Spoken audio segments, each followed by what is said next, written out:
Saludos, vamos a continuar con este sexto y último video correspondiente a la serie del análisis del reglamento sísmico R001 de República Dominicana y vamos a ver en un ejemplo eh, con una estructura del método cuasiestático. Aquí tenemos, nos pide determinar las fuerzas laterales por el método cuasiestático y distribuirla en su altura. Aquí tenemos una edificación que tiene en la dirección X 25.70 metros, en la dirección Y 15.70 metros. Tenemos cuatro líneas de resistencia en la dirección Y, están marcadas 1, 2, 3, 4, y tenemos tres líneas de resistencia en la dirección X, que es la A, B y C. La sección de las columnas es 70 por 70, las vigas son 70 por 66 y con la losa tiene 18 centímetros. Tenemos acá a la mano derecha la elevación del edificio tiene 11 niveles, el primer nivel tiene 5 metros de altura y los restantes niveles tienen 3.50 metros. Entonces, datos adicionales, aquí tenemos, está diciendo que el uso es de oficina, está ubicado en Santiago de los Caballeros, 11 pisos, nuevamente aquí en las alturas de piso, la altura total del edificio son 40 metros y nos está dando el tipo de suelo. Y le hago una aclaración, eso es aluvional reciente, eso viene del anterior reglamento, pero el tipo de suelo, que es lo que aparece ahí en la letra G, tiene que venir indicado por el estudio de suelo. Usted tiene que saber esa información, que tiene que proveerla el estudio geotécnico para el lugar donde va a ser construido o diseñada su estructura. Entonces, tenemos aquí las cargas permanentes, en el techo, el peso de la losa, el fino impermeabilizante del pañete. Tenemos acá el total de la carga muerta en el techo, indicado 0.552 toneladas metro cuadrado. Y estos factores, esto que está señalado aquí en el rectángulo, son los pesos específicos de los materiales que se obtienen de la tabla A1, ubicado en la página 40 del reglamento. Entonces tenemos aquí el análisis de las cargas de los entrepisos, de la misma manera que se hizo en el losado de techo. Aquí tenemos los pesos específicos de estos materiales, también nuevamente en la página 1, en la página 40. Aquí tenemos las cargas vivas, que es en el caso del techo es 0.1 tonelada metro cuadrado y los entrepisos 0.25 tonelada metro cuadrado. Aquí también se saca de la tabla A2 de la página 41.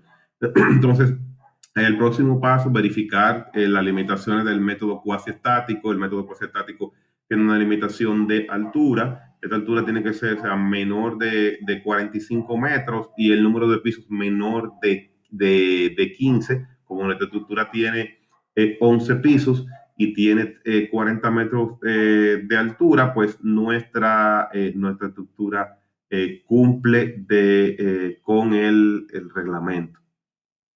Entonces, vamos aquí a determinar ya lo que es la solicitación o el cortante basal. Este cortante basal viene con los coeficientes de, primero, calcular lo que son las aceleraciones para periodo corto S y para periodo largo S1. Aquí tenemos que se pueden obtener, como lo vimos nosotros acá en la presentación, de la tabla número 6 para en el caso del S sub S y de la tabla y perdón, en el mapa número 6, aquí en el mapa número 7, también pueden ser obtenidos en la tabla número 1, que está en la página 8. En este caso, tenemos un mapa que divide nuestro país en dos zonas sísmicas, zona 1 y zona 2, y simplemente es como un método alterno de obtener las aceleraciones sin tener que buscar los mapas, donde simplemente usted entra en una tabla, lo único que tiene que validar es dónde está ubicada la estructura, en qué zona sísmica, según nuestro reglamento, y ahí entonces selecciona de dicha tabla los valores de las aceleraciones. Lo próximo es determinar el coeficiente de uso, como habíamos indicado que es un edificio de oficina, es una estructura tipo D y el coeficiente de uso, que se encuentra en la tabla 7, ahí es un 1. Los coeficientes de sitio FA y FV, recuérdense que FA, FV, FA depende de S sub S y FV de S1, son coeficientes que toman en cuenta el suelo. Entonces, eh, la tab se pueden obtener dichos coeficientes de la tabla 4, 5 o de la tabla 6 en la página 14. Aquí le quiero hacer el comentario que al igual que en los coeficientes de zonificación sísmica, cuando se va por el método alterno, o sea, el método simplificado, que podemos llamarlo, ahí tenemos se encuentra una tabla que simplemente le especifica a uno el valor de FA y FV para el tipo de suelo, claro está, y la zonificación de la estructura, o sea, perdón, la zonificación sísmica. Entonces, lo siguiente es determinar el coeficiente de reducción por capacidad de disipación de energía, que es el RD. El RD se saca de la tabla número 8 y va a depender, como vimos, del sistema estructural seleccionado para nuestra estructura.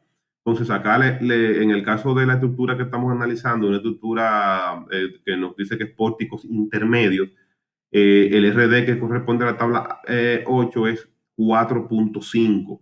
Entonces, aquí le pongo corregir RD de acuerdo con el artículo 38. Esto es un comentario de que en caso de que la estructura no cumpla con los requerimientos de desplazamiento, de deriva, o sea, desplazamiento entre pisos, distorsiones, las rotaciones, piso suave, piso débil, pues debe ser corregido el RD, según vimos en el artículo 38. Entonces, lo próximo es estimar o el calcular los periodos. Recuerden que en el reglamento tenemos aquí, le puse, está seleccionado en rojo y está en un el óvalo, las dos expresiones que se utilizan para estimar el periodo. Esas expresiones, de esas dos se toma la menor y hay que hacerla en cada dirección. Recuerda el caso cero, se obtiene de la tabla A8 y es dependiente del sistema estructural. Y el DS es la longitud en la dirección de análisis. Entonces, aquí tenemos, por ejemplo, para el periodo de liberación para la dirección XX, aquí tenemos las dos expresiones, por una da 1.03, por la otra 1.27, por tanto, controla el menor de los dos, que fue 1.03. Para el caso para la dirección Y, tenemos 1.31, la expresión número 1, y 1.27 para la expresión número 2. Por tanto, controla para la dirección Y el, el 1.27. Entonces, ya acá con los datos que tenemos el FA, el FV, el SS, el S1, podemos determinar cuánto vale el SDS, que es la aceleración espectral de diseño para periodo corto, que es 2/3 FA por FV, y el SD1, que es 2/3 de FV por S1. En el anterior me equivoqué, 2/3 FA por S1. Entonces, eh, calculamos entonces el valor de T sub 0, como se está indicando aquí en el cómputo, y en el T sub S, ¿por qué se calcula T sub 0 y T sub S? Porque esos son los valores límites o valores frontera que nos van o sea, nos identifican las tres ramas que tiene el espectro. Recuerden, la primera rama es la lineal, con una expresión lineal, es como se muestra acá en la figura. Después continúa con la meseta, cuando está entre T sub 0 y T sub S y mayor de T sub S, pues ya viene la rama descendente. Entonces simplemente aquí se hace el cómputo. Una vez ya tengo mi espectro, que no es necesario dibujarlo, pero siempre es bueno para uno ver la forma. Acá entonces, con el espectro, como ya tenemos calculado lo que es nuestro valor del T, pues entramos al espectro y leemos cuántos son las aceleraciones, tanto para la dirección X y para la dirección Y. Evidentemente que como ambos periodos, 1.03 y 1.27, caen dentro de la meseta, pues para ambos casos la aceleración espectral o la pseudoaceleración va a ser 0.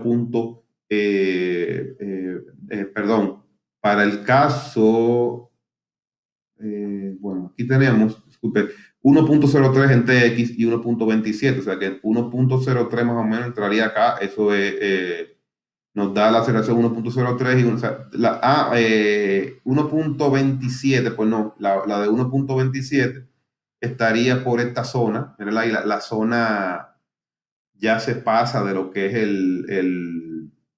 ¿cómo se llama? La meseta llega hasta 1.15, como tenemos 1.27, pues entonces estamos en la rama que es descendente y por eso la aceleración en la dirección Y es menor, 0.94. Entonces, ya tenemos la aceleración, tenemos el periodo, tenemos el RD, pues simplemente calculamos el coeficiente el coeficiente de corte basal, CB, que sería en la dirección X, CBX, y en la dirección Y, CBY, que es, recuérdense, que es el U por el SA entre el RD, sería 1 por 1.03 entre 4.5, y para la dirección X, 1 por 0.94 entre 4.5 da 0.20. Entonces, tenemos que validar siempre que la expresión mínima para el coeficiente de corte basal es 0.03, como en ambos es mayor, pues los valores calculados son los correctos. Entonces, el próximo paso, necesitamos obtener lo que es el peso sísmico. Recuérdense que el peso sísmico es la suma de la carga muerta más un porcentaje de la carga viva. Entonces, hay que calcular esto en la carga muerta por cada uno de los niveles. Aquí tenemos en la carga, por ejemplo, en este caso que está aquí, es el se está obteniendo lo que es el peso. Hay que hacer estos cómputos, perdón, primero, tomando en consideración lo que es el peso de las losas, de las columnas, de las vigas y de todo lo que tenga cualquier tipo de muros divisorios que tengamos, se considera aquí en el peso de la estructura. Aquí simplemente se está calculando el peso, por ejemplo, aquí es del área de la losa. Aquí este es el caso de las vigas, mírenlo aquí. ¿Qué es lo que estamos calculando? 0.7 por 0.7 es la sección, perdón, de las columnas. Sección de las columnas por 12 porque son 12 columnas, por 2.4 que son 2.4 toneladas metro cúbico, que es el peso específico del hormigón. Aquí tenemos 0.5 por 3.5. Esto es para el último nivel.